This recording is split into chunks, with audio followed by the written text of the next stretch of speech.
Chapter 11. Now a certain man was sick, named Lazarus, of Bethany, the town of Mary and her sister Martha.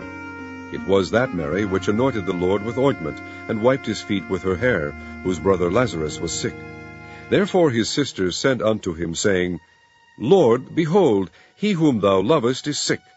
When Jesus heard that, he said, This sickness is not unto death, but for the glory of God, that the Son of God might be glorified thereby. Now Jesus loved Martha, and her sister, and Lazarus. When he had heard therefore that he was sick, he abode 2 days still in the same place where he was. Then after that saith he to his disciples, Let us go into Judea again. His disciples say unto him, Master, the Jews of late sought to stone thee, and goest thou thither again? Jesus answered, Are there not 12 hours in the day? If any man walk in the day, he stumbleth not, because he seeth the light of this world. But if a man walk in the night, he stumbleth, because there is no light in him. These things said he, and after that he saith unto them, Our friend Lazarus sleepeth, but I go that I may awake him out of sleep. Then said his disciples, Lord, if he sleep, he shall do well. Howbeit Jesus spake of his death, but they thought that he had spoken of taking of rest in sleep. Then said Jesus unto them plainly, Lazarus is dead, and I am glad for your sakes that I was not there, to the intent ye may believe. Nevertheless, let us go unto him. Then said Thomas, which is called Didymus, unto his fellow disciples, Let us also go, that we may die with him. Then when Jesus came, he found that he had lain in the grave 4 days already. Now Bethany was nigh unto Jerusalem, about 15 furlongs off, and many of the Jews came to Martha and Mary to comfort them concerning their brother. Then Martha, as soon as she heard that Jesus was coming, went and met him, but Mary sat still in the house. Then said Martha unto Jesus, Lord, if thou hadst been here, my brother had not died. But I know that even now, whatsoever thou wilt ask of God, God will give it thee. Jesus saith unto her, Thy brother shall rise again. Martha saith unto him, I know that he shall rise again in the resurrection at the last day.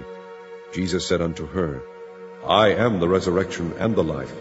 He that believeth in me, though he were dead, yet shall he live. And whosoever liveth and believeth in me shall never die. Believest thou this? She saith unto him, Yea, Lord, I believe that thou art the Christ, the Son of God, which should come into the world. And when she had so said, she went her way, and called Mary her sister secretly, saying, The Master is come, and calleth for thee. As soon as she heard that, she arose quickly and came unto him. Now Jesus was not yet come into the town, but was in that place where Martha met him. The Jews then which were with her in the house, and comforted her, when they saw Mary, that she rose up hastily and went out, followed her, saying, She goeth unto the grave to weep there. Then when Mary was come where Jesus was, and saw him, she fell down at his feet, saying unto him, Lord, if thou hadst been here, my brother had not died.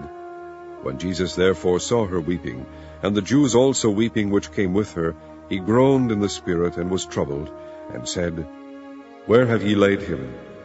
They said unto him, Lord, come and see. Jesus wept. Then said the Jews, Behold how he loved him.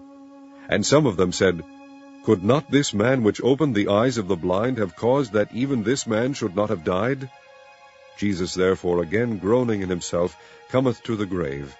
It was a cave, and a stone lay upon it. Jesus said, Take ye away the stone. Martha, the sister of him that was dead, saith unto him, Lord, by this time he stinketh, for he hath been dead 4 days.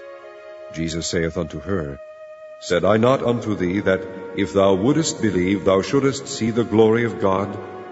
Then they took away the stone from the place where the dead was laid. And Jesus lifted up his eyes, and said, Father, I thank thee that thou hast heard me. And I knew that thou hearest me always, but because of the people which stand by I said it, that they may believe that thou hast sent me.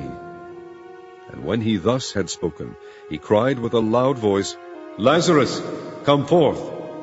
And he that was dead came forth, bound hand and foot with grave clothes, and his face was bound about with a napkin. Jesus saith unto them, Loose him, and let him go. Then many of the Jews which came to Mary, and had seen the things which Jesus did, believed on him. But some of them went their ways to the Pharisees, and told them what things Jesus had done.